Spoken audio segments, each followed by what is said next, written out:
গ্ৰন্থপাঠ গ্ৰন্থ মোৰ জীৱন সোঁৱৰণ। লেখক লক্ষ্মীনাথ বেজবৰুৱা। দ্বিতীয় অধ্যায়। লখিমপুৰ। তেজপুৰৰ পৰা পিতৃদেৱতা লখিমপুৰলৈ বদলি হ'ল আৰু আমি চাহবোৰৰ লগে লগে লখিমপুৰ পালোহি। আহিয়েই আমি কাৰ ঘৰত উঠিছিলোঁ মনত নাই, কিন্তু দেউতাই 10-12 দিনৰ ভিতৰতে টোল ঢাপ তাঁতী চকুৱাৰে সম্পূৰ্ণ কৰি সজোৱা আহল বহল নঘৰলৈ যোৱাটো মনত আছে। আৰু মনত আছে নঘৰ লোৱাৰ দিনা হোৱা নাম প্ৰসংগ, পূজা সেৱাৰ উৎসৱৰ আহল বহল উৎসাহটো। আমাৰ ঘৰৰ ওচৰতে সিদ্ধেশ্বৰ নামৰ সোণাৰী এজনৰ ঘৰ আছিল। তেওঁ সোণ-ৰূপৰ অলংকাৰ গঢ়া কাম কৰিছিল দেখি সকলোৱে তেওঁক সিধাই সোণাৰী বুলিছিল। যেতিয়াই সুবিধা পাইছিলোঁ আমি সিধাই সোণাৰীশাললৈ শুভাগমন কৰি তাত বহি একান্ত মনে তেওঁ কেনেকৈ সোণৰূপ মহিত দি ছাগলী ছালৰ ভাটিৰে ফুচফাচকৈ বতাহ দি গলাই লৈ নমাই চেঁচা পানীৰ চৰুত জুবুৰিয়াই অলপ টান কৰি নিয়াৰীৰ ওপৰত থৈ হাতুৰিৰে কোবাই কোনো এবিধ অলংকাৰ বা আন বস্তু গঢ়িছিল, সেইবোৰ অতি মনোযোগেৰে সৈতে নিৰীক্ষণ কৰি কৌতূহল চৰিতাৰ্থ কৰিছিলোঁ। সিধায়ে কেৰুমণি আৰু খাৰুত কেনেকৈ বাখৰ পতাইছিল, কেনেকৈ মীনা কৰিছিল, ৰঙা নীলা আৰু কলপতীয়া কাঁচৰ মণি ভাঙি তাৰ একো টুকুৰা সঁচা বাখৰৰ শাৰীত ধৰিব নোৱাৰাকৈ কেনেকৈ বহুৱাইছিল ইত্যাদি কাৰ্য আমি উৎসাহ আগ্ৰহেৰে লক্ষ্য কৰি আমোদ পাইছিলোঁ যে অনেক সময়ত উৎসাহৰ সোঁতত মগ্ন হৈ ভাটিত হাত লগাই সোণাৰীক সহায় কৰি নিজক কৃতাৰ্থ মানিছিলোঁ। একো দিন মই মাতৃদেৱীক কুটুৰি কুটুৰি খুজি একোটা ডবল পইচা লৈ গৈ তাৰে সোণাৰী হতুৱাই একোটি সৰু খুৰী বাতি সজাই লৈছিলোঁ আৰু সেই খুৰীত মোৰ কোমল মনৰ মৰম এখুৰিকৈ ভৰাই আপুৰুকীয়াকৈ সাঁচি থৈছিলোঁ। মনত আছে এই সোণাৰী হতুৱাই দেউতাই আইলৈ 1200 টকা বেচৰ এযোৰ সুন্দৰ বাখৰ পটোৱা খাৰু গঢ়াই লৈছিল। সোণাৰীশালত সেই খাৰু বোধনৰ দিনাৰে পৰা বিসৰ্জনৰ দিনালৈকে তাৰ সকলো অৱস্থা মোৰ সাগ্ৰহ আৰু অকৌতুক নিৰীক্ষণৰ বিষয় হৈছিল। সিধাই সোণাৰীৰ জয়া নামেৰে সোণাৰী গঢ়ি দীপ-লিপ ছোৱালী এজনী আছিল। মোক কোনে কি দিছিল ক'ব নোৱাৰোঁ। অনেক দিনলৈকে মোৰ মনৰ এচুকত এটা ধাৰণাই ঠাই পাইছিল যে ধুনীয়া ছোৱালীটি সিধায়ে নিজৰ সোণাৰীশালত গঢ়ি উলিয়াইছিল। জয়া আমাৰ উমলাৰ লগৰীয়া হৈছিল, কিন্তু সততে নহয়, চকামকাকৈহে। দুৰ্গেশ্বৰ শৰ্মা নামেৰে আমোলা এজনো আমাৰ ওচৰ চুবুৰীয়া আছিল। তেওঁৰ ঘৰতো আমাৰ সমাগমৰ ত্ৰুটি নঘটিছিল। ঘাইকৈ দুৰ্গোৎসৱৰ এমাহমানৰ আগৰ পৰা দুৰ্গেশ্বৰে খনিকৰৰ বিদ্যা জানিছিল। নিজৰ ঘৰৰ পূজাৰ নিমিত্তে তেওঁ নিজ হাতে প্ৰতিমা সাজিছিল। প্ৰতিমা সাজিবলৈ আৰম্ভ হোৱা দিনাৰ পৰা তেওঁৰ কাষত আমাৰ সমাগম। কি উৎসাহেৰে মই প্ৰতিমাৰ নিমিত্তে বোকা খচা, জুমুঠি বন্ধা আদি কাৰ্যত শৰ্মাৰ সহায়ক হৈছিলোঁ আৰু লগে লগে নিজৰ কল্পনাৰ সহায়েৰে মোৰ মনোবৃত্তিকো খচি বান্ধি মনতে কি অপৰূপ মায়াপুৰী সাজিছিলোঁ, ভাবিলে শৰীৰত ৰোমাঞ্চ হয়।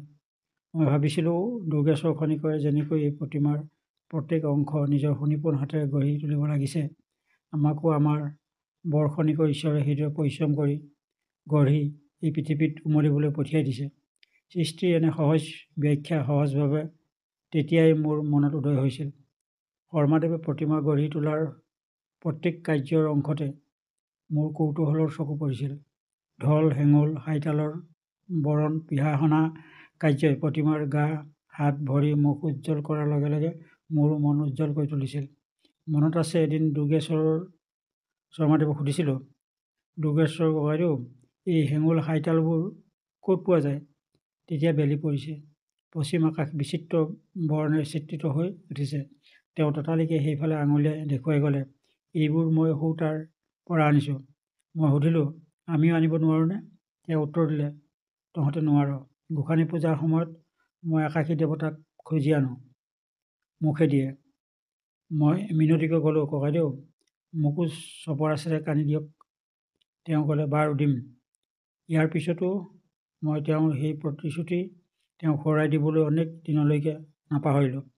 কিন্তু তেওঁ দিম দিম কৰি লাহে লাহে গা এৰাই দিলে দেখি মই হতাশ হৈ আৰু খুজিবলৈ এৰি দিলোঁ।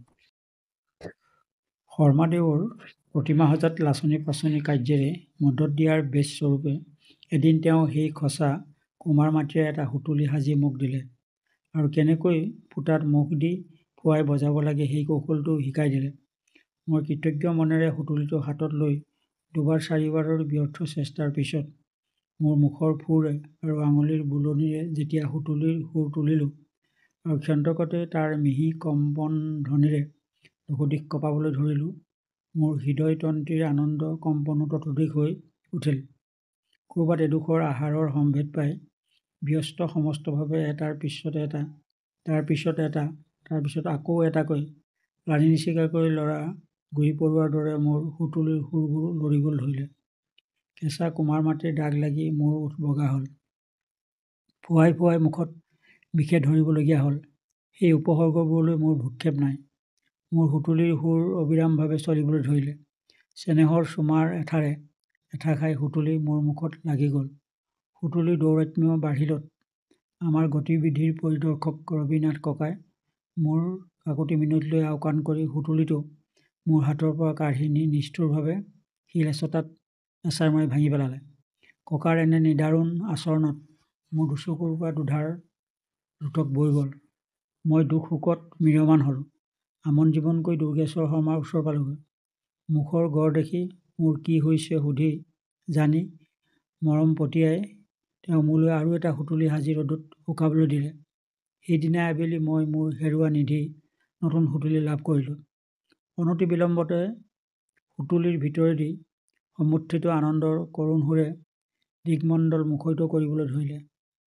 দুখৰ বিষয়, এই সুতুলিৰো পৰমায়ু সৰহখিনিপৰ নাছিল। কংসাৱতাৰ ককাই সংবাদ পাই পুনৰ্জন্ম লাভ কৰা সুতুলিটোকো পূৰ্বৱতে শিলত আফালি বধ কৰিলে। এইবাৰ তেওঁ আৰু এখোজ আগবাঢ়ি সুতুলিৰ জন্মদাতা দুৰ্গেশ্বৰ শৰ্মাক বিশেষকৈ কৈ দিলে যেন তেওঁ আৰু মোক নকৈ সুতুলি সাজি নিদিয়ে। ফলত সুতুলি সৃষ্টিৰ আদ্যাশক্তি নিষ্ক্ৰিয় হ'ল। কিন্তু উপায়হীনৰ উপায়দাতা সহায় হ'ল। মোক তেওঁ নতুন বাট উলিয়াই দিলে। মই আমাৰ ঘৰৰ লগোৱা ল'ৰা এটাৰ শৰণাপন্ন হ'লোঁ। সি মোক দ্বিতীয় শ্ৰেণীৰ সুতুলি এটা সাজি দিলে। কিন্তু যদিও পুনৰাগত এই সুতুলিত আগৰ দুটাৰ দৰে ফিনিছ অৰ্থাৎ কাৰিকৰী নাছিল আৰু যদিও তাৰ গলা সুৰ সোধা নাছিল, তথাপি এই কণা মোমায়েই মোৰ অনেকখিনি অভাৱ পূৰণ কৰিলে। মই তাক হেঁপাহ পলুৱাই বজাই অতি সংগোপনেৰে লুকাই থলোঁ। কিন্তু কংসৰ চোৰাংচোৱাৰ তীক্ষ্ণ দৃষ্টি সি অতিক্ৰম কৰিব নোৱাৰিলে। কোনো চৰিয়াৰ সহায়েৰে ককাই সেই গুপ্ত নিধি আৱিষ্কাৰ কৰি লুপ্ত কৰি দিলে। অনুসন্ধানৰ ফলত ককাৰ জ্ঞানোদয় হ'ল যে এইবাৰ সুতুলিৰ জন্মদাতা দুৰ্গেশ্বৰ শৰ্মা নহয়, আমাৰ লগোৱা ল'ৰাটোহে। তাক তেওঁ মাতি আনি কঢ়াকৈ দাবী দি ক'লে যে ভৱিষ্যতত সি যেন আৰু তেনে দুঃসাৱহ কাম নকৰে। মই বাট আন্ধাৰ দেখি দুখত দুদিন নিৰুৎসাহ হৈ বহি আছিলোঁ। হঠাৎ বিজুলী মৰাৰ মনলৈ উৎসাহ আহিল। মই ভাবিলোঁ, মইনো নিজ হাতে সুতুলি এটা সাজি নলওঁ কিয়? যেনে ভাবোঁতে তেনে কাৰ্য। লৌৰিকৈ শৰ্মাৰ ঘৰৰ পৰা কুমাৰ মাটি এসোপা সংগ্ৰহ কৰি আনি সুতুলি সাজিবলৈ লাগি গ'লোঁ। প্ৰথম চেষ্টা বিফল হ'ল। দ্বিতীয় চেষ্টা সফল বিফলৰ মাজতে ৰ'ল। তৃতীয় চেষ্টাত কৃতকাৰ্য হ'লোঁ। এক প্ৰকাৰ চলি যাব পৰা সুতুলি এটা মই স্বহস্তে নিৰ্মাণ কৰি পেলালোঁ আৰু ফুৱাই তাৰ পৰা মাত উলিয়ালোঁ। কৃতকাৰ্যতাৰ সফলতাত মোৰ মন উৰুলিকিত হ'ল। দুপৰীয়া ককাই ভাত খাই উঠি শোৱাপাটীত পৰি নিদ্ৰাক আহ্বান কৰি আছিল। এনেতে হঠাৎ সুতুলিৰ সুৰৰ ৰাম নাম তেওঁৰ কাণত পৰিল। তেওঁ উত্তেজিত হৈ একেচাপে উঠি মোৰ ফালে চোঁচা ল'লে। মই দিলোঁ লৰ। মোক সৰহ দূৰলৈ খেদি যোৱাটো নিষ্ফল বুজি তেওঁ আঁতৰৰ পৰাই ডিঙিয়াই শাসন কৰি ক'লে, বাৰু আজি ডাঙৰীয়া কাছাৰীৰ পৰা আহক, কোবত তোৰ পিঠিত ছাল তোলাম। এই শাসন বাক্য শুনি মোৰ মন দমি গ'ল। মই কিছুমান বেলিৰ মূৰত উভতি আহি তেওঁৰ হাতত মোৰ বুকুৰ বান্ধ সুতুলিটো সমৰ্পণ কৰি কাবৌ কৰি ক'লোঁ, ককা প্ৰসন্ন হোৱা, এইটো সুতুলি। তুমি তাক শিলত আফালি চুৰচুমৈ কৰা বা যি মন যায় কৰা। মই আৰু সুতুলি নবজাওঁ। বিদ্যাৰম্ভ। এদিন শুনিলোঁ মোৰ বিদ্যাৰম্ভ কৰা হ'ব। মোৰ মহানন্দ মিলিল। পুথি পঢ়িব পাৰিম, কিতাপ পঢ়িব পাৰিম, মানুহলৈ চিঠি লিখিব পাৰিম। ভাল দিন বাৰ এটা চোৱাই এদিন সেই কাৰ্য সুসম্পন্ন কৰোৱা হ'ল। আমাৰ গুৰু ঘৰ কমলাবাৰী থানলৈ সোণৰ ফুল এপাহ আগ কৰা, ঘৰত বামুণৰ হতুৱাই পূজা কৰোৱা, নিজৰ নামঘৰত ভালকৈ শৰাই এখন দি সকলোৱে মিলিজুলি নাম গোৱা, আৰু নামৰ অন্তত ৰবিনাথ ককাই মই দীৰ্ঘায়ু আৰু সৰ্ববিদ্যা বিশাৰদ হৈ পিতৃকুল উজ্জ্বল কৰিবৰ অৰ্থে বিশেষ ৰূপে উচ্চাৰণ কৰি আশীৰ্বাদ কৰা কথাৰ স্মৃতি মোৰ মনত স্পষ্টকৈ কৰি আছে।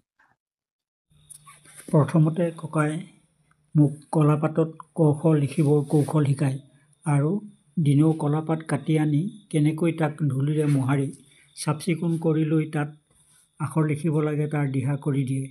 খাগৰিৰ কাপ কাটি ল'বলৈ আৰু কেৰাহীৰ বা মাটিৰ চৰুৰ গাত লাগি থকা ছাইত চলু-চলুকৈ গৰু মুঠ সানি মহি কৰিবলৈ আৰু মহি থ'বলৈ, মাটিৰ বা বাঁহৰ চুঙাৰ মৈলাম বাৰত আঁৰি থ'বলৈ, মৈলামৰ কাণত জৰি লগোৱা ইত্যাদি বিদ্যাও ৰবিনাথ ককায়ে মোক দান কৰে। বিদ্যাৰম্ভ কৰি ক ফলা পঢ়ি 2-4 দিনতে যে মই পাকৈত হৈ উঠিছিলোঁ, এনে তীক্ষ্ণ বুদ্ধিৰ ল'ৰা বুলি মই মোক কেতিয়াও ভাবিব নোৱাৰোঁ। কাৰণ লিখা-পঢ়াত মই বৰ চোকা-বুধিয়া বুলি কেতিয়াও খ্যাতি লাভ কৰা মনত নাই। পিছৰ কালৰ স্কুল কলেজতো মই এ বয় অফ মেডিঅকাৰ এবিলিটি অৰ্থাৎ মজলীয়া বিধৰ ল'ৰা বুলিয়েই চলি গৈছিলোঁ। ক খ লিখিব পঢ়িবলৈ শিকাৰ পিছত মদন মোহন তৰ্কালংকাৰৰ বঙলা শিশু শিক্ষা প্ৰথম ভাগ মোক দিয়া হ'ল। কাৰণ সেই কালত দেশাধিকাৰ সকলৰ বিপৰীত বুদ্ধিৰ বলত বঙলা ভাষাহে আসামৰ বিদ্যালয়বোৰত শিকোৱা হৈছিল। অসমীয়াৰ আচল মাক অসমীয়া ভাষাই বকৰানিতে ঠাই পাইছিল আৰু বিদেশিনী বঙলা ভাষাই আইৰ ঠাই অধিকাৰ কৰি লৈ অসমীয়া শিশুবোৰৰ মুখত মাতৃস্তনৰ সলনি ফিডিং বটল অৰ্থাৎ গাখীৰ কল দি সিহঁতক কাল কাক ভাল নাক শিকাই তেওঁৰে সৈতে খিলি খাই মিলি যাবলৈ কৈছিল। ঈশ্বৰৰ চৰণত সেৱা যে কালক্ৰমত দেশাধিকাৰ সকলৰ এই ভ্ৰম ভাগিল। অসমীয়াই মাতৃস্তনৰ স্বাভাৱিক ক্ষীৰধাৰা পান কৰিবলৈ পাই নিজকে ধন্য মানিলে। অসমীয়াৰ মাতৃভাষা যে অসমীয়াহে, বঙলা নহয়, এই সত্য পুনৰ দৃঢ়ভাৱে সুপ্ৰতিষ্ঠিত হ'ল। পিতৃদেৱতাৰ গাত এটা লক্ষণ বৰ পৰিস্ফুট আছিল। তেওঁ যদিও অতি নিষ্ঠাৱান পুৰণি ধৰণৰ হিন্দু আছিল, কিন্তু তেওঁৰ মন সদায় আচৰিত ৰকমে প্ৰগ্ৰেছিভ অৰ্থাৎ উন্নতিশীল আছিল। সময়ৰ সোঁতৰ বিৰুদ্ধে অনিয়ন্ত্ৰিতভাৱে থিয় হোৱাটো তেওঁ অনুচিত বিবেচনা কৰিছিল। বৰং দেশ-কাল পাত্ৰ বুজি তেওঁ অনেক কথাত সময়ৰ সোঁতৰ গতিত বাধা দিবলৈ চেষ্টা নকৰি সহায়তাহে কৰিছিল। তেওঁ যেতিয়া দেখিলে যে ইংৰাজ ৰজাৰ ৰাজ্যত থাকি ইংৰাজী ভাষা ইংৰাজী বিদ্যা নিশিকিলে মানুহৰ অৱস্থা পানীৰ পৰা বামলৈ তোলা মাছৰ দৰে হয়, তেওঁ নিজেও অলপ-অচপ ইংৰাজী শিকিবলৈ আৰু নিজৰ ল'ৰাবিলাককো ইংৰাজী স্কুলত নাম লগুৱাই দি ইংৰাজী শিকিবলৈ উৎসাহিত কৰিলে। লখিমপুৰত তেতিয়া ইংৰাজী বঙলা কোনো বিধৰ স্কুল নাছিল। মোৰ অগ্ৰজ দুজন আৰু মোতকৈ ডাঙৰ ভাগিন এজনৰ ইংৰাজী শিক্ষাৰ সুবিধাৰ নিমিত্তে অহোপুৰুষাৰ্থ কৰি দেউতাই লখিমপুৰত এটা ঘৰ সজাই ইংৰাজী স্কুল এখন স্থাপন কৰিলে। সেই স্কুলত মাষ্টৰি কৰিবৰ নিমিত্তে শিৱসাগৰৰ পৰা তীৰ্থনাথ উকিলৰ পুতেক পদ্মনাথ শৰ্মা নামে আমাৰ দূৰ সম্পৰ্কীয় আত্মীয় এজনক দেউতাই লখিমপুৰলৈ আনি নিজৰ ঘৰতে আশ্ৰয় দি ৰাখিলে আৰু 2-3জন ইংৰাজী জনা মানুহ সংগ্ৰহ কৰি তেওঁলোককো মাষ্টৰ নিযুক্ত কৰিলে। দেউতা লখিমপুৰত মুন্সেফ হৈ থকা দুখৰ কাল সেই স্কুল সুন্দৰভাৱে চলিছিল। লখিমপুৰীয়া স্মৃতিৰ ভিতৰত আৰু এজন সজ লোকৰ কথা মোৰ মনত আছে। তেওঁৰ নাম শ্ৰীযুক্ত ঘীণাৰাম বৰুৱা মৌজাদাৰ। মৌজাদাৰ ঘীণাৰাম বৰুৱা পুৱা গধূলি সদায় আমাৰ ঘৰলৈ আহিছিল আৰু দেউতাৰ বৰ প্ৰিয়পাত্ৰ আছিল। আমি ল'ৰাবোৰেও তেওঁক নথৈ ভাল পাইছিলোঁ। কাৰণ তেওঁ বৰ নিৰ্জু মানুহ আছিল আৰু আমাক বৰ মৰম কৰিছিল। কোৱা বাহুল্য যে মৰমে ল'ৰাৰ মন যেনেকৈ আকৰ্ষণ কৰি মৰম কৰোঁতাৰ ফালে টানে, আন একোৱে তেনেকৈ নোৱাৰে। তেওঁ দেউতাৰ কাষৰ পৰা আঁতৰিলেই তেওঁৰ কোলা আমাৰ দখললৈ সম্পূৰ্ণৰূপে এৰি দিছিল। তেওঁ গা-গাড়ীয়ে শকতাৱত নাছিল, বৰ ক্ষীণোৱাও নাছিল, ওখয়ো মজলীয়া বিধৰ আছিল।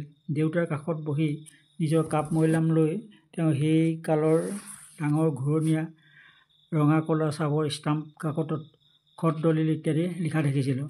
তেওঁৰ 3টি পুতেক আছিল। তেওঁলোক সততে আমাৰ ঘৰলৈ আহি আমাৰ সৈতে ধেমালি ধুমুলা কৰিছিল। মৌজাদাৰৰ এটি পুতেক মোতকৈ ভালেমান ডাঙৰ আৰু দুটি মোৰ সমনীয়াই হওক নাইবা মোতকৈ সৰুৱে হওক এনেবিধৰ আছিল। সেই দুটিৰ এটি আজিকালি আসামত সুবিখ্যাত শ্ৰদ্ধাস্পদ শ্ৰীযুক্ত পদ্মনাথ বৰুৱা। চিপাহী বিদ্ৰোহৰ ঢৌৰ কোব আসামতো আৱিষ্কাৰ কৰাৰ সম্পৰ্কে বিশেষ ৰূপে খ্যাতি লাভ কৰোঁতা হৰনাথ পৰ্বতীয়াৰ জ্যেষ্ঠ পুত্ৰ শ্ৰীযুত হলিৰাম বৰুৱা, যি পিছত এক্সট্ৰা এছিষ্টেণ্টৰ পদ পাইছিল, কাছাৰীত হেড ক্লাৰ্ক পদতেই হওক বা আন কোনো তেনে পদতেই হওক, লখিমপুৰলৈ আহি আমাৰ টোলত দেউতাই সজাই দিয়া ঘৰত আছিলহি। তেওঁ হিন্দুৰ অখাদ্য চৰাই কুকুৰা ভোজন কৰে বুলি মিছাই কোনে মোৰ মনত বিশ্বাস জন্মাই দিছিল ক'ব নোৱাৰোঁ। এই দেখি পৰাপক্ষত তেওঁৰ ঘৰৰ ফালে মই নগৈছিলোঁ। সম্ভৱতঃ তেওঁ নিজেই মোৰ সৈতে কৌতুক কৰিবলৈ সেই কথা কৈ মোক ভয় খুৱাইছিল। কাৰণ মোৰ মনত আছে, এদিন তেওঁ ভাত খাবৰ সময়ত মোক মাতি নি তেওঁৰ বাটিত থকা পাৰ চৰাই আঞ্জা দেখুৱাই মোক কুকুৰাৰ আঞ্জা বুলি কৈ তাৰে সৰু হাড় এডোখৰ মোৰ গাৰ ফালে দলি মাৰি দিছিল আৰু মই চুৱা হ'বৰ ভয়ত একেলৰে আমাৰ ঘৰ পাইছিলোঁহি। শ্ৰীযুত হলিৰাম বৰুৱাৰ ওপৰত মোৰ বিতৃষ্ণা জন্মাৰ আৰু এটা কাৰণ ঘটিছিল। দিন চেৰেকৰ আগতে তেওঁৰ ঘৰৰ চালত এটা হুদু পৰিছিল আৰু সেইটো অমংগলৰ কথা দেখি তেওঁ পূজা শান্তিকৰম আদি কাৰ্য বামুণৰ হতুৱাই কৰাই সেই অমংগলৰ প্ৰতিবিধান কৰিবলগীয়াত পৰিছিল। এদিন মই গধূলি মোৰ পাঠ্য বঙলা কিতাপ এখন পঢ়ি থাকোঁতেই তেওঁ আহি মোৰ ওচৰত বহিল। কিতাপখনত এটা ফেঁচাৰ ছবি আছিল। তেওঁ ছবিটো দেখি ততালিকে মোৰ আগতে জীয়াচলীৰ কাঠি এটা মাৰি তাৰে ফেঁচাটোৰ মুখাগ্নি কৰিলে। ফেঁচাৰ মুখেৰে অলংকৃত মোৰ কিতাপৰ পাতটোৰ সেইডোখৰ পুৰি গৈ তাত ডাঙৰ ফুটা এটা হ'ল। মুখাগ্নি কৰা ফেঁচাৰ শোকাগ্নিত মোৰ কোমলীয়া মনৰো এডোখৰ দগ্ধ হৈ গ'ল। মই কান্দিবলৈ ধৰিলোঁ। মোক যদিও ঘৰৰ মানুহে নানা কথা কৈ চেঁচনি বুজনি দি কিছুমান বেলিৰ মূৰত শান্ত কৰিলে, কিন্তু মোৰ নিজ-লাইক বিতৃষ্ণা শ্ৰীযুত বৰুৱাৰ প্ৰতি আৰু বদ্ধমূল হ'ল।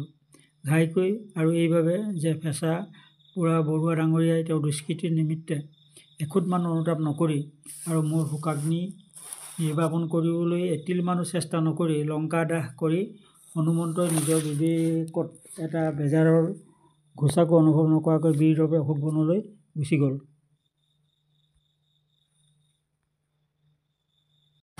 আমাৰ ঘৰৰ কাষতে তোলন হাজতোলা নামেৰে দিহিঙৰ গোসাঁইৰ হাজতোলা এজন আছিল। হাজতোলা বয়সত বুঢ়া, জাতত আহোম আৰু দিহিঙৰ গোসাঁইৰ বৰ নিষ্ঠাৱান সেৱক আছিল। নাম প্ৰসংগ, গীত-পদ আদিত সদায় তেওঁ ৰতি আছিল দেখি আৰু দেউতাক বৰ মান সৎকাৰ উপাসা ভাৰসা কৰি চলিছিল দেখি হাজতোলাক দেউতাই বৰ ভাল পাইছিল। আমিও ভাল পাইছিলোঁ। হাজতোলা ঘৈণীয়েক পুতেক বোৱাৰীয়েকে সমৃদ্ধিশালী আছিল। ধনী নামৰ আমাৰ এটা লগুৱা আছিল। তাৰ ঘৰ যোৰহাটৰ ওচৰৰ চাওখাট মৌজাত। বাস্তৱিক পক্ষত সেই কালত চাওখাটক আমাৰ ঘৰৰ পক্ষৰে লগুৱাৰ বৰ ভঁৰালো বুলিলে বঢ়াই কোৱা নহয়। বেংকলৈ চেক পঠিয়াই দিলে টকা পোৱাৰ দৰে আমাৰ দেউতা আৰু ককাইদেউসকলে আৱশ্যকমতে চাওখাটলৈ বাতৰি পঠিয়াই তাৰ পৰা লগুৱা পাইছিল। ধনীৰ সৈতে তাৰ ককায়েক গোজৰ আৰু ভায়েক সিদ্ধিৰাম এই তিনিও পাল পাতি এবছৰ দুবছৰকৈ দেউতাৰ লগত নগাঁও, বৰপেটা, তেজপুৰ, লখিমপুৰ আৰু গুৱাহাটীত লগুৱা কাম কৰিছিল। আজিকালি লগুৱা আৰু গিৰিহঁতৰ ভিতৰত যেনেকৈ মাথোন দৰমহাৰহে সম্বন্ধ, সেই কালত তেনে নাছিল। এই কালত লগুৱা লিগিৰিবোৰ গৃহস্থৰ পৰিয়ালৰ একো একোটা অপৰিহাৰ্য অংগ আছিল। ধনৰ সম্বন্ধতকৈ মৰমৰ সম্বন্ধ প্ৰবল আছিল। হিন্দু শাস্ত্ৰৰ সুন্দৰ অনুশাসন ছায়া স্বদাসবৰ্গস্য অৰ্থাৎ দাস-দাসীবোৰ গৃহস্থৰ গাৰ ছাঁৰ নিচিনা, এইটো বৰ্ণে বৰ্ণে প্ৰতিপালিত হৈছিল। অসমীয়া লগুৱা শব্দটোৱেই এই কথাৰ সাক্ষী ফটফটীয়াকৈ দিয়ে। মনত আছে, আমাতকৈ বয়সত ডাঙৰ লগুৱা লিগিৰিক আমি সন্মানেৰে সৈতে মাতিছিলোঁ। তোলন আৰু ঘিন লাগি গিৰিয়েক ঘৈণীয়েক। সতি সন্ততিৰে সিহঁত এঘৰ ভাল গৃহস্থ। এই ঘৰ লগুৱা লিগিৰি আমাৰ ৰংপুৰৰ ঘৰৰ টোলৰ ভিতৰত সদায় আছিল। তোলনক ঘৰগিৰি আৰু ককাই বুলি আৰু ঘিন লাগি বাই বুলিহে আমি ল'ৰাবোৰে মাতিছিলোঁ। কেতিয়াবা তোলনক অকল তোলন, ঘিন লাগিক অকল ঘিন লাগা বুলি আমি মাতিলে আমাৰ অভিভাৱকসকলৰ পৰা দাবী খাইছিলোঁ। তিনিও ভায়েক ককায়েকৰ ভিতৰত ধনী, টেঙৰ, বলী, বুধিয়ক, খৰ, ৰঙিয়াল, অঘাইটং আৰু কামত সন্তোষ দিব পৰা আছিল। দিনে ৰাতিয়ে আমাৰ ঘৰৰ 101টা কাম ধনীয়ে উচাহাৰে কৰি সুবিধা পালেই ৰং ধেমালিৰে আমাক আমোদ দিছিল। তাৰ বৰণ কলা বগাৰ মাজতে গা হাত ভৰি আতিল আৰু পেটত এটা ডাঙৰ মেৰুণ আছিল। ধনীয়ে সদায় সকলোকে কৈছিল যে মেৰুণটো তাক ঈশ্বৰে হেনো ধন ভৰাই থবলৈ দিছে আৰু সেই দেখি তাৰ নামটোও ধনী। আনে তাৰ এই কথাত হাঁহিছিল, কিন্তু মই সেই কথা ভালমান দিনলৈকে নিৰহ নিপানীকৈ পতিয়াই আছিলোঁ। ধনীৰ তেতিয়া ভৰ ডেকা বয়স। গাৰ বল আৰু মনৰ ফূৰ্তিত সি খোলাত ভজা আখৈ উফৰা দি উফৰি ফুৰিছিল আৰু উফৰি ফুৰাটোৱেই তাৰ নৰ্মেল কণ্ডিশ্যন, সহজ অৱস্থা আছিল। তাৰ গাত উকটি পৰা বলে তাক ইমান দিগ দিছিল যে তাৰ শাৰীৰ কোনো সমনীয়া ডেকা দেখিলে সি উপযাচি আগবাঢ়ি গৈ তাৰে সৈতে এখুন্দা যুঁজ-বাগৰ নকৰি নোৱাৰিছিল আৰু যুঁজৰ জয় পৰাজয় নামৰ দুইটা মিঠা তিতা ফল অম্লান বদনে গিলিছিল। দুপৰীয়া পলবোৱা মানুহৰ উকি কাণত পৰিলেই ধনীৰ গা 7খন-8খন হৈ পৰিছিল আৰু সেই মুহূৰ্ততে সি সকলোৰে শাক বচন গালি সপনি কাটি কৰি থৈ ঘৰৰ সকলো কাম এৰি হাতত পললৈ মাছ মাৰিবলৈ লৰিছিল আৰু কেতিয়াও সুধা হাতে নভটিছিল। সুধা হাতে নভটাৰ মানে যে সদায় সি মাছ ধৰা কাৰ্যত কৃতকাৰ্য হৈছিল এনে নহয়, বৰং 16 অনা দিনৰ ভিতৰত 15 অনা দিনত তাৰ ওলোটাটোহে সংঘটিত হৈছিল। উপমা দি ক'বলৈ গ'লে মুঠতে ধনীৰ পলৰে সৈতে মাছৰ সম্পৰ্ক বাৰী বামুণীৰ আঞ্জাৰ বাতিৰে সৈতে মাছৰ সম্পৰ্কেৰে ৰিজালেও বেছি ৰেঙাই নাযায়। সি তাৰ আত্মসন্মান নিখুঁত ৰাখিবলৈ অনেক ৰকম টেঙৰালি আশ্ৰয় লৈছিল। যেনে পলয়াহঁত বামলৈ উঠিলে সিহঁতৰ পৰা খুজি মাগি নাইবা ডকা-হকা দি 2-4টা মাছ আনি আমাৰ ঘৰত দি সেই মাছ তাৰ পলত পৰা বুলি একুৰি এটা মিছা কথাৰে বুকু ফিন্দাই কৈ বাহাদুৰি লৈছিল। কিছুদিনলৈকে যদিও সকলোৱে তাৰ কথাৰ তলা-নলা ধৰিব নোৱাৰিছিল, কিন্তু তলিফুটা পানীৰ কলহৰ দৰে তাৰ এই মহতালি কথাৰ তলিত ফুটা থকা বাবে অচিৰতে তাৰ সম্ভেদ তাৰ গুণগ্ৰাসী সকলৰ আগত ওলাই পৰিল আৰু তাৰ বাহাদুৰি বৰনাও অচল হ'ল। মাঘৰ বিহুত হাঁহ-কণী যুঁজোৱা বিদ্যাটো ধনী পিছপৰা নাছিল, কিন্তু তাৰ মাছ ধৰা বিদ্যাৰ দৰে হাঁহ-কণী যুঁজোৱা বিদ্যাটো শীঘ্ৰে জাল জুৱা-চুৰি ধৰা পৰিল। খবৰ পোৱা গ'ল যে ওৰে দিনটোৰ মূৰত যে সি এপাচি মূৰ ভগা হাঁহ-কণী নিজৰ জয়লব্ধ চিনস্বৰূপে ঘৰলৈ আনিছিল, তাৰো 3ভাগৰ 2ভাগত পানী দিয়া, অৰ্থাৎ সেই এটাইবোৰ তাৰ স্ব-উপাৰ্জিত নহয়, লোকৰ পৰা খুজি মাগি বা ডকা-হকা দি আনি তাৰ লেখ বঢ়ুওৱা। মুন্সেফ হাকিম ডাঙৰীয়াৰ বৰ লগোৱা বুলি ধনীক সাঁতোৰা-বাতৰোৱা দোকানী-পোহাৰীয়ে খাতিৰ আৰু ভয় কৰিছিল আৰু সি সেই অৱস্থাৰ সুবিধাটো 16 অনাৰ উপৰি আদায় কৰিবলৈ ত্ৰুটি নকৰিছিল। লাহে লাহে তাৰ দুষ্টালিৰ জোখ ইমান বাঢ়ি উঠিছিল যে সি মাছ কিনিবলৈ আমাৰ ঘৰৰ পৰা পইচা লৈ গৈ সেই পইচা পোহাৰীক দিয়া অভ্যাসটো বদঅভ্যাস থিৰাং কৰি একেবাৰেই তাক পৰিত্যাগ কৰিছিল আৰু বলেৰে পোহাৰীৰ পৰা মাছ কাঢ়ি আনি সেই মাছ আমাৰ পইচাৰে কিনি অনা বুলি বঢ়িয়াকৈ আমাৰ ঘৰত চলাই দি মাছৰ পইচা কঁকালৰ জালৰ মোনাত ভৰাইছিল। প্ৰথম দুখৰত তাৰ এনেবোৰ অত্যাচাৰ অবিচাৰ দোকানী-পোহাৰীয়ে ভয়তে নিৰ্বিবাদে সহি হজম কৰিছিল আৰু সিও চলাই পাঞ্চি বুলি সেই ব্যৱসায়ৰ পাঞ্চৈ নাওখন ভু ভু কৰে চলাই দিছিল। কিন্তু এদিন ধনীৰ নাও লাগিল ঘপকৰে চটত আৰু খালে উবুৰি। তাৰ এনে অত্যাচাৰৰ কোব অসহ্য হলত বজাৰৰ এজাক দোকানী-পোহাৰীয়ে মৰো জীও সোঁ আধিকৈ দেউতাৰ আগত ধনী বৰ ভাণ্ডাৰীৰ নামে গোচৰ দিলেহি। ধনীয়ে বিপদ সমুগত দেখি ততালিকে পলাই ফাট মাৰিলে। আসামী ফেৰাৰ দেখি দেউতাই সেই পোহাৰীবোৰক সিহঁতৰ মাছৰ দাম যিমান দূৰ সম্ভৱ সুধি-পুছি লৈ বিদায় দিলে আৰু পিছদিনা ধনীক বিচৰাই ধৰাই আনি বঢ়িয়াকৈ এজাউৰি কিল-কীৰ্তন দিলে।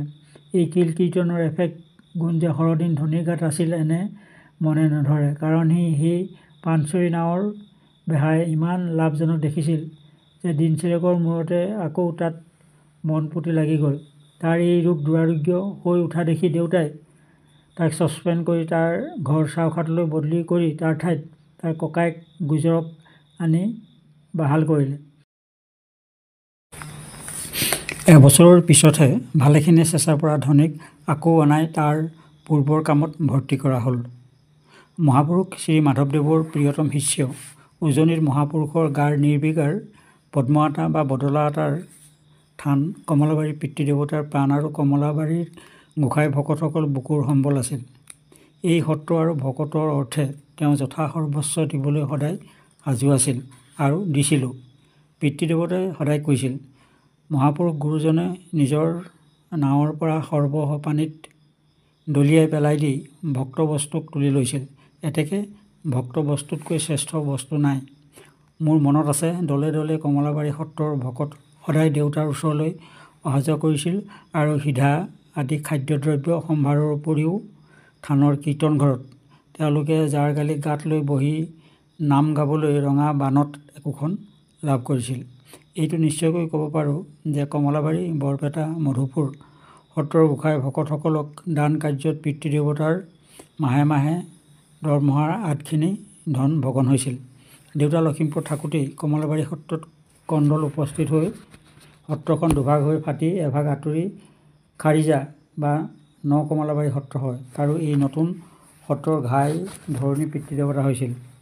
কমলাবাৰী সত্ৰৰ ভকতসকলে এবাৰ কি দুবাৰ পিতৃদেৱতাৰ আহ্বানত আহি লখিমপুৰত ভাওনা কৰিছিল। সেই ভাওনা চাই যে আমাৰ কি মহানন্দ হৈছিল কৈ শেষ কৰিব নোৱাৰোঁ। ভাওনা হৈ যোৱাৰ এবছৰমান পিছলৈকে আমাৰ মুখৰ পৰা ভাৱৰীয়াৰ বচনবোৰ নুগুচিছিল আৰু সময় অসময় থল অথল বিবেচনা নকৰি আমি ভাৱৰীয়াৰ ভাও দি ফুৰিছিলোঁ। এটা ভাওনা বোধ কৰোঁ জৰাসন্ধ বধ আছিল। মই আৰু মোৰ ককাইদেউ শ্ৰীনাথ দুয়ো কলা ঠহুৰাৰ দুডাল গদা কৰি লৈ ঘৰৰ চোতালত বীৰ ৰসাত্মক বচন মাতি পৰম বিক্ৰম প্ৰকাশ কৰি যুঁজি ফুৰিছিলোঁ আৰু দুয়োৰো পিঠিত কলা ঠহুৰাৰ গদাৰে দুয়ো ধূপ ধূপ কৰে কোবাই গদা দুডাল ঘুগুলা পচলা কৰিছিলোঁ। আমাৰ দুয়ো তুমুল যুদ্ধত প্ৰদৰ্শিত বল বিক্ৰম দেখি ঘৰুৱা তিৰোতাসকল আৰু চাকৰ নাকৰবোৰে পৰম বিস্ময় মানি তধা লাগিছিল আৰু সেই দৰ্শকসকলৰ উচ্চাৰিত শলাগ আৰু উৎসাহ বাক্যত আমি দুই ভাই ভীম জৰাসন্ধ ওফন্দি পৰি দুয়ো আৰু বেগেৰে তয়াময়া যুঁজ লগাই দিছিলোঁ। লাহে লাহে এই জাল আৰু বাউলা ভীম জৰাসন্ধ জোৰৰ যুঁজৰ কোব ইমান বাঢ়ি উঠিছিল যে আমাৰ ছুপাৰভাইচৰ ককা ৰবিনাথে নাম নহৈ কুদুৰ বাহ হ'বগৈ বুলি আশংকা কৰি to preserve law and order অৰ্থাৎ আইন আৰু শান্তি ৰক্ষাৰ নিমিত্তে এক মাথোন তেওঁৰ দ্বাৰাই সংকলিত প্ৰচাৰিত আৰু প্ৰচলিত দণ্ডবিধি আইনৰ কোনো এটা ছেকশ্যন বা ধাৰামতে কৰা হুকুম জাৰি কৰি ফাৰ্ডাৰ যুদ্ধ বন্ধ কৰি দিলে। কোনো সোঁত বা বেগৰ স্বাভাৱিক আউটলেট অৰ্থাৎ বাট বন্ধ কৰি দিলে যেনেকৈ ই বাস্তৱিকতে বন্ধ নহৈ আণ্ডাৰগ্ৰাউণ্ড হয় অৰ্থাৎ আত্মগোপন কৰি অন্তঃসলীলা হয়, সেইদৰে ইয়াৰ পিছত এই ক্ষুদ্ৰ যোদ্ধা দুটিয়ে শাসকৰ চকু এৰাই বাৰীৰ পিছফালে নাইবা ঘৰৰ পিছ চোতালত নাইবা গৰু গোহালিত চেক বুজি একোখন ক্ষুদ্ৰ ক্ষুদ্ৰ সংগঠন কৰিবলৈ ধৰিলে। ভেঁকুৰকুটীয়া যুঁজাৰ দুটিৰ গাত লম্ভা ভৈৱ ভীম জৰাসন্ধ দুটাৰ কালক্ৰমত স্বভাৱতে বিলয়প্ৰাপ্ত হলতহে প্ৰকৃতপক্ষত সম্বৎসৰ ব্যাপী সেই দুৰ্ঘোৰ মহাৰণৰ ওৰ পৰিল। ইয়াৰ পিছৰ বছৰত নিসিংহযাত্ৰা ভাওনা দেখিছিলোঁ। আকৌ দুই ভাইক ভাওনাৰ ভূতে পালে। বচন মাতি মাতি আকৌ দুয়ো যুদ্ধক্ষেত্ৰত প্ৰৱেশ কৰিলোঁ। মনত আছে, এদিন মই হিৰণ্যকশিপু হৈ ৰহৰি ৰহ ভ্ৰাতৃবৈ হৰি হাতে শূল ধৰি পঠাইব যম নগৰী। এই বচন মাতি হাতত লাখুটি এডাল লৈ নৰসিংহ হোৱা শ্ৰীনাথ ককাইদেউৰ ফালে চোচা লওঁতেই কলিৰ হিৰণ্যকশিপুতকৈও ডাঙৰ ককা শ্ৰীযুত ৰবিনাথ মাজুদলৰ বৰুৱা আহি ক'ৰবাৰ পৰা হিৰণ্যকশিপুৰ ওপৰত জপংকৈ পৰিল। নিমিষতে নৰসিংহ ফিৰিঙতি ভগা দি ভাগি অদৃশ্য হৈ হাৰিল, কিন্তু হিৰণ্যকশিপুৱে কাণমলা খালে। মনত আছে, এবাৰ ভাওনাত এটা ভাও দিয়া হৈছিল, তাৰ নাম মংগলা খৰিকটীয়াৰ ভাও। মংগলাই খৰি কাটিবলৈ হাবিলৈ যাবলৈ ওলাইছে, কিন্তু সেইদিনা আছিল মঙলবাৰ। ওচৰ চুবুৰীয়াই বাৰটো বেয়া দেখি মংগলাক খৰি কাটিবলৈ হাবিলৈ যাবলৈ হাক দিলে, কিন্তু মংগলাই নুশুনিলে, ফলত মংগলাক বাঘে খালে। ভাওনাৰ সভাগৃহত পিতৃদেৱতা, ৰবিনাথ ককা আৰু আন আন মানুহেৰে সৈতে আমি বহি ভাও চাই আছোঁ হওক। মংগলাই খৰি লুই থাকোঁতেই যেই তাক খাবলৈ পিছফালৰ পৰা হাও হাওকৈ মুখা পিন্ধা বাঘ এটা ওলাল। ওপৰত কৈ অহা ভীম জৰাসন্ধৰ যুদ্ধৰ প্ৰধান নায়ক জৰাসন্ধৰ সিদ্ধহস্ত বীৰ ৰসাত্মক বাক্য বচনত লব্ধ প্ৰতিষ্ঠ ককাইদেউ শ্ৰীনাথে ভয়ত চিঞৰ মাৰি উঠি মাৰিলে লৰ। ভাওনাৰ সভাঘৰত হাঁহিৰ ৰোল উঠিল।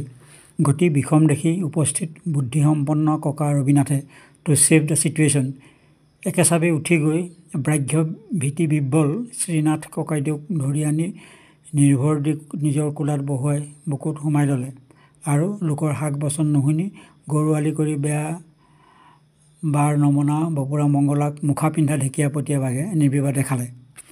অথচ সভাঘৰ ভৰি থকা বাৰেকুৰি মানুহৰ ভিতৰত এটা এডোখৰেও এটি টু শব্দ নকৰিলে। একাষাৰ ইচ ইচ বা ৰাম বিষ্ণুকে নবলিলে। টুকুন লাখুটিৰ কথাকে নকওঁ, এডাল মেমেৰা খাগৰিকে নাইবা হালোৱা এচাৰিকে নজোকাৰিলে, নাইবা তৰ্জনী আঙুলি বা কেয়া আঙুলি এটাকে বাঘটোক নেদেখুৱালে।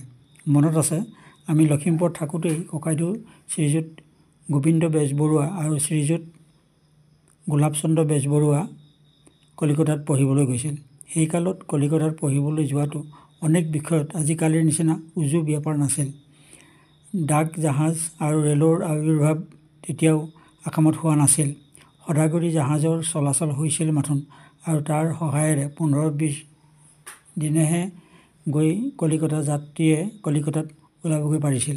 কলিকতাত পঢ়িবলৈ গৈ বঙালীৰ হাতে ভাত খালে সম্ভৱতঃ আমাৰ ককাইদেউসকলৰ জাত যায়। এই ভয়ৰ আন্দোলন আমাৰ ঘৰত প্ৰবলভাৱে চলি বিষম সমস্যা উপস্থিত কৰিছিল। এই সমস্যাৰ সমাধান শশধৰ নামৰ অসমীয়া বামুণ এটাক তেওঁলোকৰ ভাত ৰান্ধনি কৰি পঠিয়াই দিয়া হয়। কিন্তু লাহে লাহে দেখা গ'ল যে ককাইদেউসকলৰ দ্বাৰাই কলিকতাত অচিৰতে ৰান্ধনি শশধৰ অনাৱশ্যক বিবেচিত হ'ল, আৰু এবছৰমানৰ পিছতে অসমীয়া শশধৰ বংগাকাশৰ মেঘমুক্ত হৈ পুনৰ অসম আকাশত উদয় হ'লহি। সিফালে কলিকতাত জাতৰ 1200ৰে শুকাই কৰকৰীয়াকৈ থোৱা দুই ভাইক বিদেশী ৰান্ধনিৰ আঞ্জা ভাতে ধাৰাসাৰেৰে ধুৱাই পেলালে। সন্তানসকলৰ বিপৰ্যয়ৰ বুদ্ধি দেখি বেচেৰা পিতৃদেৱতাই কলিকালৰ প্ৰকাণ্ড প্ৰতাপ অনুভৱ কৰি ঈশ্বৰক চিন্তি বিষাদ মনেৰে ৰ'ল। দুইজন ককাইদেউৰ চুলি কটা ব্যাপাৰ লৈও আমাৰ ঘৰত কম আন্দোলন উপস্থিত হোৱা নাছিল। অথচ তেনে চুলি কটা বা টিকনি কটা ঘটনা 7টা বাৰৰ 56 প্ৰহৰত আজিকালি নিতৌ ঘটিব লাগিছে। ব্ৰাহ্মণ ক্ষত্ৰিয় পুণ্যতনুসকলে নিৰ্বিবাদে অপ্ৰতিৰোধ গতিৰে নিতৌ স্ব মস্তকৰ শিখা কাটি তহিলং কৰিব লাগিছে।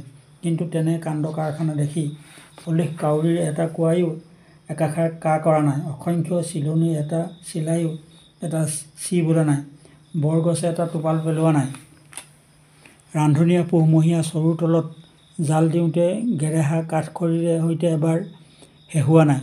আনকি সনাতনী ধৰ্ম সম্প্ৰদায় সভাৰ পৰা এটা ইউনিনিমাছলি পাছড ৰিজলিউশ্যন অৰ্থাৎ সৰ্বসন্মতিক্ৰমে নিৰ্ধাৰিত প্ৰস্তাৱৰ সিদ্ধান্ত লাট আৰু বৰলাট বাহাদুৰৰ সভালৈ দুৰ্ঘোৰ প্ৰতিবাদস্বৰূপে পঠিওৱা হোৱা নাই, আৰু সেই বিৰাট সভাৰ সেই বিষয়ৰ কাৰ্যাৱলী কোনো দৈনিক মাসিক বাতৰি কাকতত প্ৰৱেশ কৰি শদিয়াৰ পৰা ধুবুৰীলৈকে তুমুল আন্দোলনৰ তৰংগ তোলা নাই। কালৰ কি প্ৰবল প্ৰতাপ! আগতো আন্দোলনৰ দৰে এই টিকনি বিনাশনৰ আন্দোলনটোৱেই কালক্ৰমত আমাৰ ঘৰত নিৰ্বাণ মুক্তি লাভ কৰিলে। আৰু ক'লেনো কোনে হাতত ধৰিব যে টিকনিটো এক ৰকম সৰু কথাই। দেখোঁতে দেখোঁতেই চাহাবী হেডকোট আৰু পটলুঙৰ বৰ বৰ কথাবোৰ পৰ্যন্ত সৰু সৰু একোটি হৈ কেনিবা সৰকি পৰিল। পিতৃদেৱতা লখিমপুৰত থাকোঁতেই কিছুমান দুষ্ট মানুহে ষড়যন্ত্ৰ কৰি তেওঁৰ ওপৰত এটা মিছা অভিযোগ আনে, আৰু সেই অভিযোগৰ বিচাৰৰ নিমিত্তে তেওঁ ডিব্ৰুগড়লৈ যাবলগীয়াত পৰে। তেতিয়া ডাক জাহাজ বা ৰেল আসামত নাছিল, গতিকে তেওঁ নাৱেৰে আহিবলগীয়াত পৰিছিল। পিতৃদেৱতাৰ বাটত থাকোঁতেই কিবাস্বৰূপে জুই লাগি ডিব্ৰুগড়ৰ কাছাৰী ঘৰটো পুৰি যায়। তেওঁৰ ওপৰত অভিযোগ আনোতা দুষ্ট মানুহকেইটাই চেলু পাই তেওঁ মানুহ লগাই দি কাছাৰী ঘৰটো পোৰালে বুলি ডেপুটি কমিছনাৰ কৰ্ণেল ক্লাৰ্কক কৈ দিলে।